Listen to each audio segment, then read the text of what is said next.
Today I'm going to show you how to cancel your Netflix subscription. It's real quick and easy, so let's jump right into it. To cancel your Netflix subscription, you must be logged in to your Netflix account on a web browser. Cancel a subscription using your app of Netflix. So just log into your Netflix on a web browser and then just hover over your profile icon and open up accounts. In the account section, the first thing that you see on the left side is cancel membership. You can just click on this option.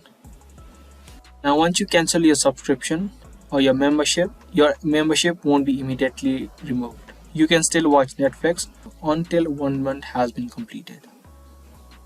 Here it says it will take effect on this date. You'll still be able to watch it until then. You can just click on finish cancellation, and it's also going to suggest you to downgrade your subscription. So mine is a basic plan and it says to change to a mobile plan. But to cancel it, you just click on finish cancellation and your cancellation process will be completed. That was a quick video on how to cancel your subscription on Netflix. If you guys are new to our channel, consider subscribing because we upload similar kinds of videos on a regular basis. And in order to not miss videos, make sure that you turn on that notification. That's going to be all for today's video, and I'll be back with more.